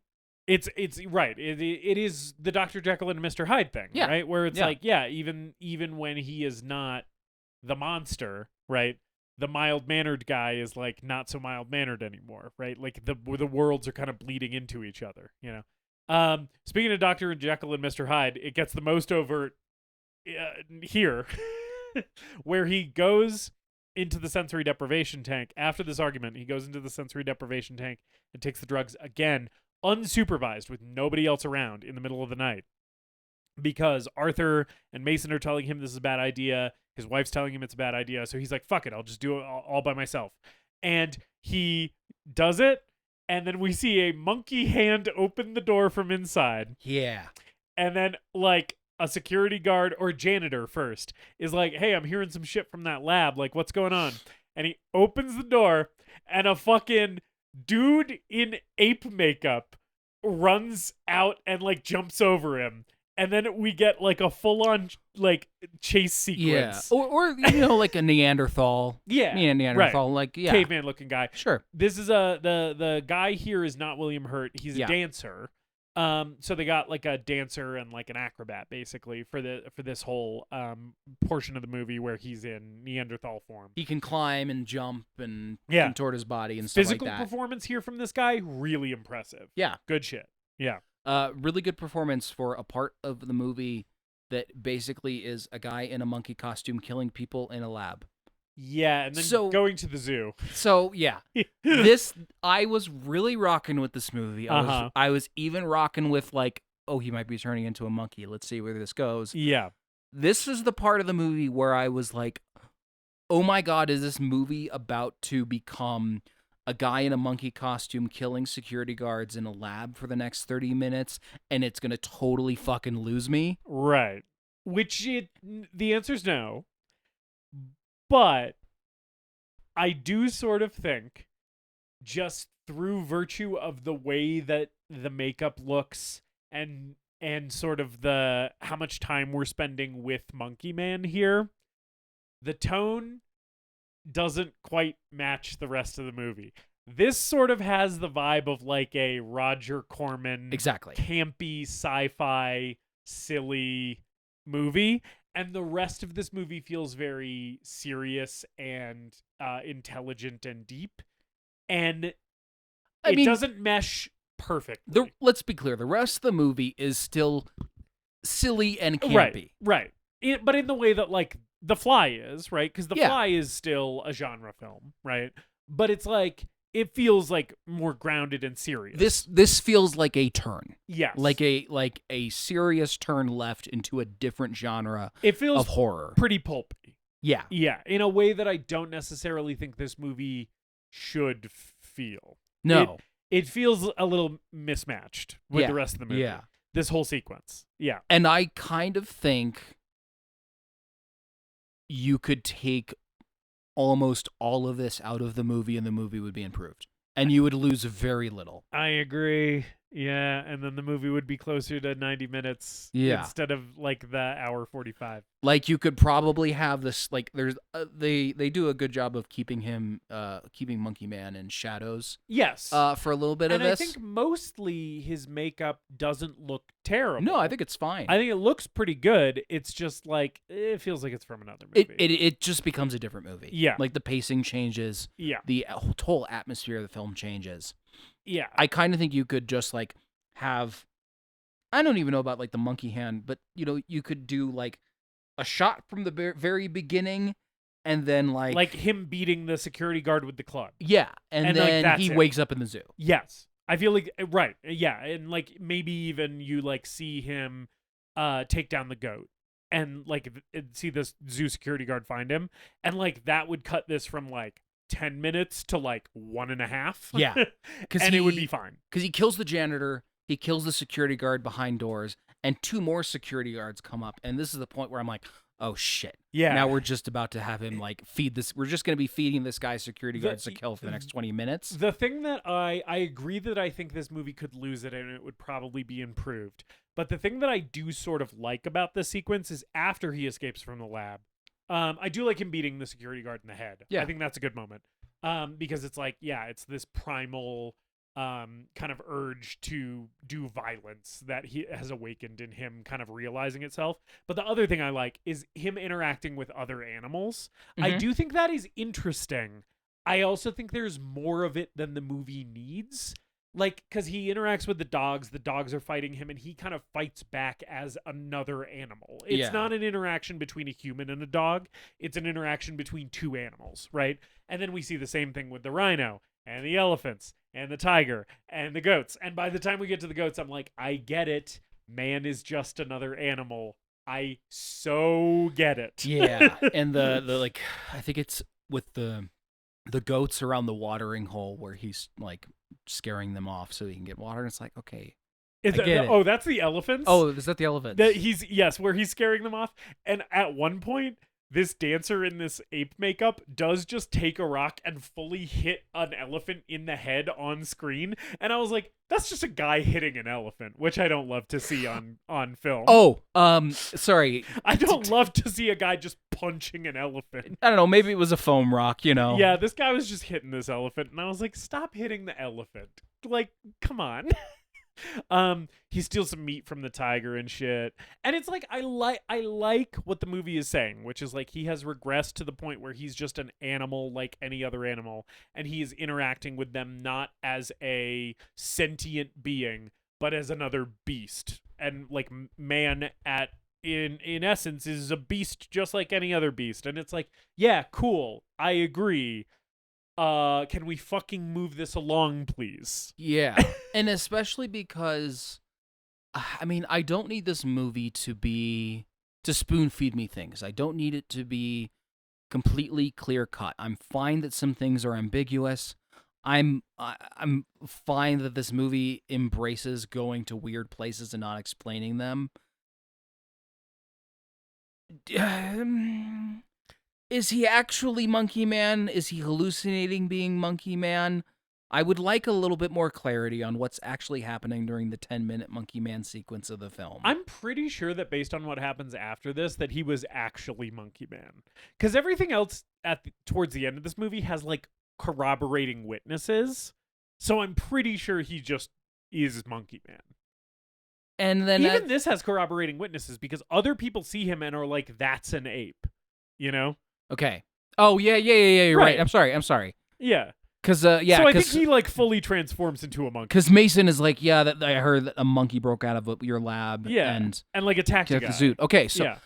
Because I think I was expecting us to come back to Monkey Man, and we don't really come back to Monkey Man. We don't again. come back to Monkey Man. Monkey Man happens sort of in a vacuum, which, to your point, Yeah. means it could be excised from the film almost entirely. Yeah. Yeah. Yeah, I don't know. I don't hate the Monkey Man stuff. It just feels like it's not for this movie. It feels like it should be in a different movie, you know?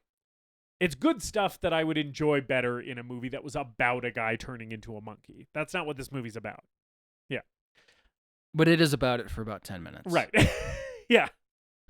Anyway, so like he wakes up in the zoo, he's killed a goat and eaten it. And he gets arrested. His wife comes to bail him out. She's basically like, hey, so you know how I said I was worried that you were like going violently insane? This seems to like prove me right a little bit. And they sort of make up here where he's like, I know that I just put you through something horrible. I'm really sorry. But also, this science is very important to me. And like, if you are worried about me, how about you just be there and be a part of it? And we can figure this thing out together. And she's hopelessly in love with him. So she agrees to this. And then Mason comes in here too, and he says the thing about there was a monkey that escaped. Yeah. And we get the reprise of the hallway shot from the beginning of the movie. Yes. Where he's standing in the doorway. Silhouetted like in darkness. But in darkness this time instead of light. It's so sick. And it's like, and it's immediately after that conversation that they have. Yeah. Yeah. And it's really, really ominous. Yeah, he's like so creepy and so ominous there. You almost expect him to like transform again. Or attack them or something. It's awesome. It's really cool and really unsettling and really sets up nicely the third act of this movie, which we're heading into, right? So yeah, like they're going to do the experiments again because he's so dead set on this, and Arthur and Mason and Emily are all kind of like hopelessly devoted to him and sort of in love with the discovery of it all. So they're like, yeah, we'll help you even though we think this is crazy. Yeah. So he goes in again, and they're all there this time. And he takes the drugs, goes in the sensory deprivation tank. This is when we see the nice shot from above where he has like all the wires on his head. right before they like shut the door on him, and he's just like smiling up at them like he's like religious ecstasy on his face, which is another big angle of this movie that I love, which is like that this is like a religious experience for him. It's like a quest of religious discovery for him, right? So he's in there for a while, and then the monitor like fritzes out. One of the things that I think is the most interesting in this movie is like the sort of supernatural angle that things start taking. Yeah, this is when it just becomes a giallo film. Right. Because this movie has basically been like, well, this is all sort of yada yada vague science, where it's like he is, by taking the psychedelics and going into the sensory deprivation chamber, he's unlocking his ancestral DNA from like Neolithic man and even farther backward. And the changes are manifesting physically because of yada yada bullshit science. But then like the monitor fritzes out and it shows the cave opening from the cave that he was in Mexico. Yeah. And it's like, okay, that's just magic, you know? And I'm like, I love that. Yeah. Because I love when it's like, it's science, but it's also sort of like maybe God and the devil and stuff. And then Arthur still just like starts getting blasted with light from the TV set. And this is where we see his face on the monitor distorting and his face like getting like blown up and pulled in different directions. Right. And he's like bald and his like head is bulging. And like this shit is fucking wild and awesome. High Priestess Pod was walking through the living room during this part of the movie, and she stopped and was like, I should have watched this movie with you. I was thinking about that on the drive over. I was like, I wonder if she would fuck with this. I think she would like it. Yeah. Yeah. I think she would feel the same way that we do about the Monkey Man stuff, but I think otherwise she would like it. Yeah, probably not as much as either of us like it. Yeah. But like, yeah, this whole sequence is so singular and awesome and special, but also familiar. Like, we're cranking up smoke machines. We have a full like 2001-esque Stargate sequence where it's like we're seeing what looks like the creation and death of galaxies created somehow. Yeah. With these practical effects. Yeah. This is the best scene in the movie. I agree. I think this is fucking awesome shit. It's crazy, it's trippy, it's wild, I love it. It's like easily worth the price of admission for this movie. Totally. And again, very beyond the Black Rainbow. Like very clearly Panos Cosmatos watched this movie and was like, I'll be doing that. Yeah. Yeah. So he transforms, he's transfigured, right?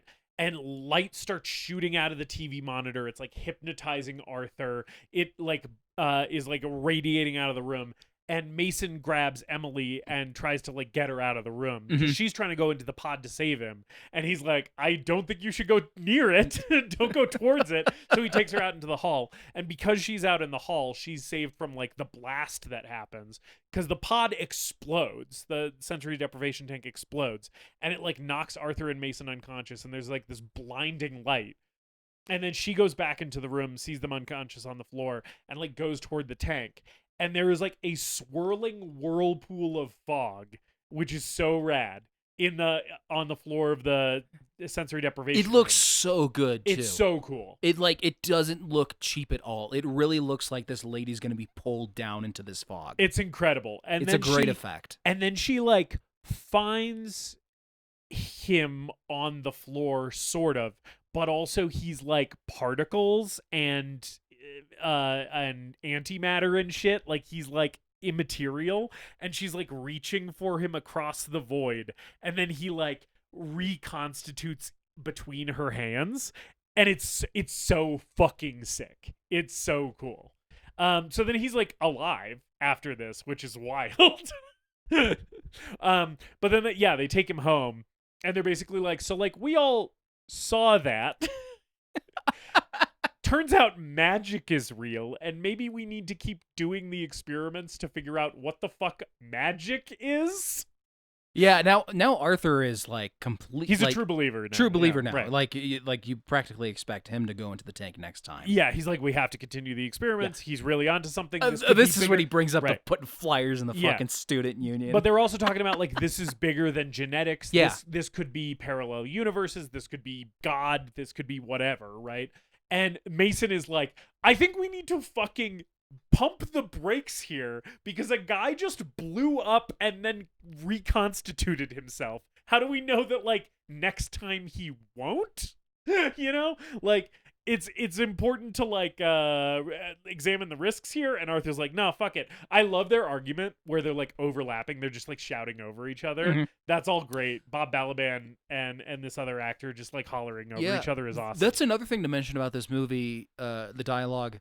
It's very wordy. It's very fast. Also, it has, because it's 1980 and it's like, okay, 80s horror isn't quite a thing yet. We're coming out of the 70s. It has that conversational new Hollywood thing that happened in the 70s. Yeah, totally. Where people are just having conversations and talking over each other, and you get little snippets of it here and there. Yeah, you get the vibe of the conversation even if you don't get every word. Yeah, which is really cool. It's like great. It's like the sort of stuff that you see in like the fucking Dog Day Afternoon or The Godfather showing up in this weird sci-fi movie. Yeah, yeah. So Emily, like, goes to Eddie and is like, hey, like, I'm really glad you're alive. Let's run some tests on you. And then she's talking to Mason. Yeah, and this scene is beautiful. I love her breakdown on this. Yes, this scene is wonderful. And I love that, like, when things are getting more heated and intense interpersonally, like the argument between Balaban and Mason, the camera's like inside the house and really close. For this scene, for her breakdown, it's like outside the window. It's just a really well composed angle for this scene. But she, like, has a breakdown where she's like, he never loved me. It was always about this. And, you know, he, like, finally got to, you know, fuck God, which is what he's always wanted. And he's never going to let this go. He's, you know, I'll never mean anything to him. She admits that, like, she's cheated on him too, or been with other people at least. And it's like, it's so, her performance of this is so powerful. Yeah. I love how she breaks all this down. It's great. It's great. But eventually, like, they kind of do make up a little bit here. And Balaban and Mason eventually, like, both leave. Like, Arthur and Mason leave. And things have, like, kind of calmed down between the two of them. They do have sex off camera because she wakes up naked, right? And when they get up, they're talking about it, right? And he's kind of like, yeah, like, what I saw when I was in there is that existence has no point, right? That, like, it all is horrible and cold and bleak and meaningless. And he's basically like, you were right. Because when they first meet and in their early stages of their relationship, I think it's when she asks him to marry her, right? She's basically like, yeah, like, I know you're on this, like, quest of self-discovery, but, like, from my perspective as an anthropologist, like, life doesn't mean anything except for what we make it mean, right? And she's like, I love you, and I kind of think that that's what life's about. And he's like, no, it's about something bigger, right? Yeah. And so he comes around here and is basically like, you were right. Life is about what we make it, and I want to make my life about loving you. Yeah, and he's right? like the only real truth is human life. Right. Yeah. Yes. And he's basically like, yeah, I stared into the eye of God, right? I, like, met the Big Bang, you know, and I learned that none of it means anything, you know. And she's and then instead of him, like, getting hope from that right away, he's like, and I don't know if I can live with that knowledge. And he starts to walk away in a way that kind of seems like he's about to kill himself. And she, like, follows after him. And then she's like, hey, like, you have control of your own, you have agency here. You can choose to continue living and you can choose hope, right? And he's like, I don't know, it's, like, so hard. And then, like, he turns into the fucking slug monster from the tank again with one arm. And he's, like, all in fucking photo negative, and then he's, like, all static and shit. And he touches her arm, and she turns into lava. Yeah, it's like lava, or like, it sort of reminded me of like Frank from Hellraiser, like, all her skin's off. It's not a very good looking effect, but it is fun. It's not right, but it or she's like an electric lady now. Yeah, or it does kind of remind me shit. of one of those balls where, like, you put your hand on it and the lightning kind of hits your hand. Yeah, you know what I'm talking about. Yeah. We're going real silly for this ending. It goes wild at the end.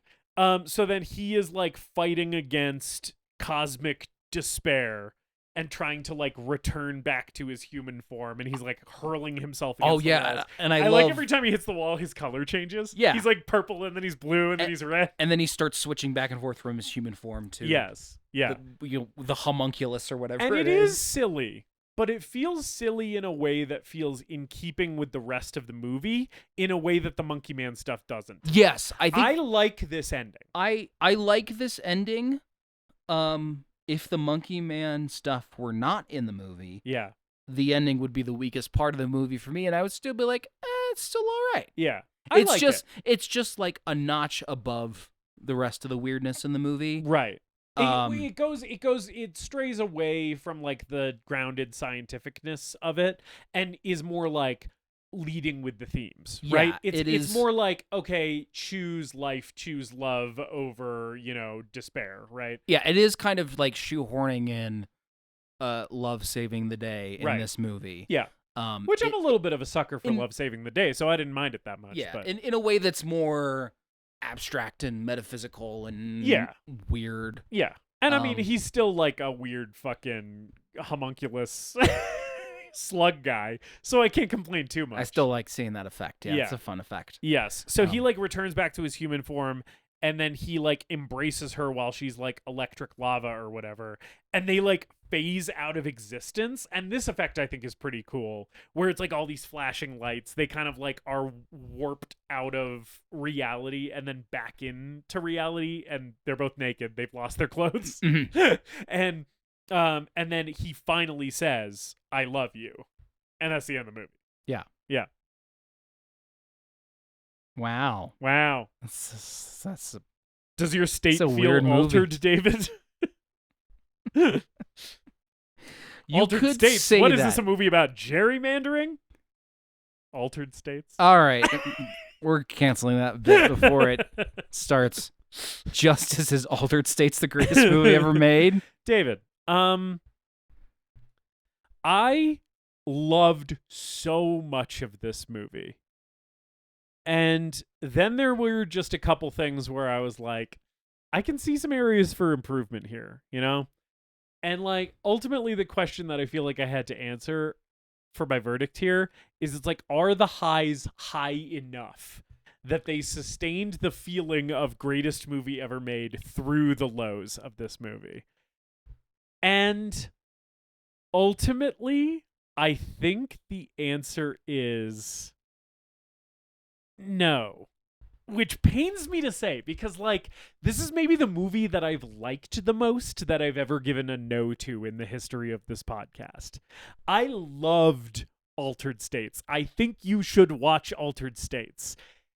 That being said, such a clear cut that could improve this movie as the like Monkey Man shit, and like some very clear tweaks that could have improved the movie towards the end as well, make it impossible for me to give this a yes, because I'm like, no movie that is a true yes TGMEM is something where I can like point to a specific scene and be like, lose that entirely and the movie's better. Yeah. Yeah. And it's like, that sucks, because like even the Monkey Man shit I like, it's just not for this movie. It's for some Corman movie that doesn't exist. And like, maybe it exists. That man Yeah. made a fuckload of movies. yeah, that's true. Maybe he did make Monkey Man. He made it fucking 4 years before this movie even came out. In a weekend. Yeah. I don't know. I loved Altered States. William Hurt, never better. Fantastic performances all around. Love Balaban. Great movie. You should see it if you haven't. I would argue that this movie is like sort of essential viewing for any sci-fi horror fan, because it fills kind of a very specific gap in the timeline of sci-fi horror cinema that I think you won't understand movies like The Fly on the same level if you haven't seen Altered States. I know that watching this movie has given me more context on body horror that follows this movie. But like, The Fly's better though. So like, no. David, is Altered States the greatest movie ever made? Justus, I was teetering between a no and a yes for a good portion of this movie. Yeah. And I was feeling that, like, that first act into the second act, little engine that could, getting up the hill, where I'm like, wow, this little movie that I didn't really expect anything from is really, really winning me over. And I was riding that high. And then we hit the Monkey Man stuff, and I was like, oh, no. Oh, dear, no, please don't. And we almost tumbled off the cliff. And then the third act really, really brought me back. And I was still just like, I don't know. The thing is with this movie is I've discovered that I really like this type of movie, which we've mentioned The Fly and Beyond the Black Rainbow and Flatliners, this like weird little offshoot of sci-fi horror. Right. Where there's like weird cults and experimentation that's trying to expand human consciousness and stuff like that. Right. It's like Lovecraft meets Frankenstein. Yeah. All of those movies are like Lovecraft meets Frankenstein. And like I've wanted to make a movie like that. Yeah. And after watching Altered States, I'm sort of like, I'm wondering if Altered States kind of did it for about 90% of its runtime. Yeah. That Monkey Man stuff is like kind of a rough 10 minutes. Some of the stuff at the very end is a little bit rocky. At the end of the day, I think I'm going to land on a soft yes. Wow. Because you know what I think I'm going to do when I get home? Huh. Watch this fucking movie again. Oh, shit, dog. I think I might be running this one back tonight. Wow. I'm not going to do it. That almost makes me want to change my verdict.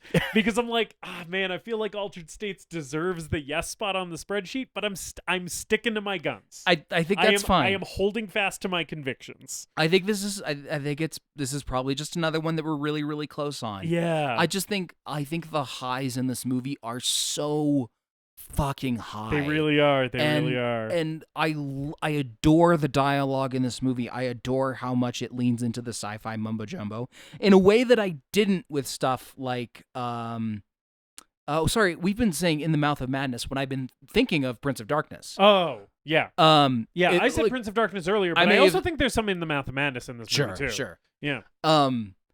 I think William Hurt's incredible. I think the other cast, rest of the cast, all does great work. I'm obsessed with just some of the imagery in this movie. It feels like stuff that's gonna be burned into my brain for years. Yeah. If I never went back and watched this Yeah. again. And I'm sort of like, nah, let's give this one another look. Spin it again. Yeah. Let's run it back. So I think I'm gonna go with soft yes on this one. Hell yeah, brother. I kind of think this movie whips ass. Yeah. And like, it does whip ass. No argument for me. Is it better than The Fly or Videodrome? I would say it's kind of debatable. I think it depends on who you ask. And if you like those movies, and that's the other thing. Yeah. Watch this fucking movie. More people should see this movie. I would say it's debatable that it's better than Videodrome or The Fly. I bet you and I will both agree that this movie is maybe better than Scanners. Yes, I think this is better than Scanners. I think it's better than Scanners, and Scanners fucking rules. I've grown to like Scanners more, but I think like this is probably more consistently good for me. Yeah. But like I also think those movies get a lot of praise, and we haven't really heard about this movie other than Shudder horror documentaries about obscure horror movies. So like, we're fucking watch this movie. Yeah. Because it's rad as fuck. Yeah. So that's another one. They're fucking interviewing John Carpenter, and he's like, I don't know, you ever seen Altered States? Get out of my fucking face. I have Grand Theft Auto to play. So yeah, I'm gonna give it a soft yes. Hell yeah. I was positive that we were both gonna be a yes on this one, which I feel like it's been a while since we've had a double yes. And it's also been a while since you were a yes and I was a no, I feel like. Yeah, well, because you're a yes every other fucking week. I give lots of yeses. I give Outland a yes. And that's a worse movie than this. I will admit it. Zardoz? Yeah, well, yeah. Yeah. Yeah, I don't know. It's just, it feels like the flaw was so specific that I had with it. I'm sticking to my guns. It's fine. Yeah. The other thing is, like, I think I could probably point out other movies that I've given yeses to that maybe have a 10-minute stretch that I don't like as much. That's you know? true. That's true. I could probably do Anyway. the same thing for whatever reason. No came out of my mouth this time. That's fair. It's my fucking podcast and also your fucking podcast, so we can do whatever we want. That's right. Speaking of doing whatever we want, Yeah. what are we watching next week? What are we watching next week? Do either of us know? I'll pick then. Okay. Justice, it's been a while since we've done an animated film. Uh-huh. It's also been a while since we've done a superhero film. Ah. So we're going to watch Batman Mask of the Phantasm. Fuck yeah, dude. Let's do some fucking early WB Batman shit. I have never seen any animated full-length superhero film, including this one. And we're going to pick one that has been released in theaters. This is the one that I've heard is good. I have not heard any other animated feature length superhero film is good. This one I have heard is good. Well, you got your Spider-Verse movies. Oh, yeah. Sorry, I forgot about those. But You're but right. I have heard that both of those are good. As far as Batman, Yeah. you got this. You got Lego Batman. Bartman. Batman: The Killing Joke I was guess if you technically count The released in Incredibles, theaters. I think if you count Yeah. The Incredibles, I've seen a feature-length superhero animated film. This one I don't know that I've seen, but I did watch the Batman animated series when I was a child. I watched and a little bit of that growing up too, but and not a I've lot. I watched some Batman Beyond. Oh, Batman Beyond too. Yeah, I think I did too. It was just on when I was a kid. Well, we'll have much more to say about our history with the Batman Yes. next week. Next week, we're going to do Batman Mask of the Phantasm. Cool. And it'll give us a chance to talk about the best actor to ever play Batman, the Yes. late, great Kevin Conroy. And the best actor to ever play the Joker, Mark Hamill. You're right. Hey, in the meantime, spread the word about the show to your friends, loved ones, and guys that you're doing weird LSD experiments with. Yes, tell your lab partners. And promote us, follow us on social media, Instagram and TikTok. Those are the big ones right now. Yup, subscribe to our show wherever you listen. Leave a review. Leave a rating. Yes. Episode 100 is coming up. Episode 100. Yes, I was about to do that. Episode 100 is coming up.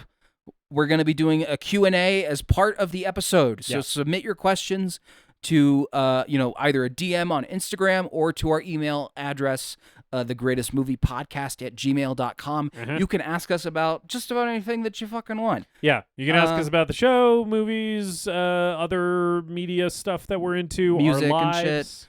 Our lives. personal relationship advice. Yeah. Maybe you have a hot take that you want us to comment on. Yeah.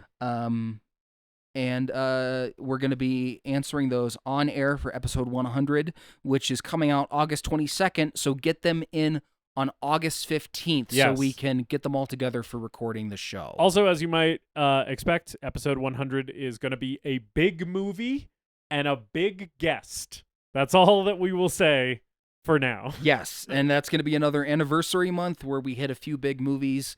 And we may have some more special goodies planned for you guys yet, but we can't promise anything because we're just two dumbasses and we got jobs. One research assistant who's much smarter than us and better at this. Yeah. But in the meantime, please spread the word about the show. Leave us a comment and submit your questions.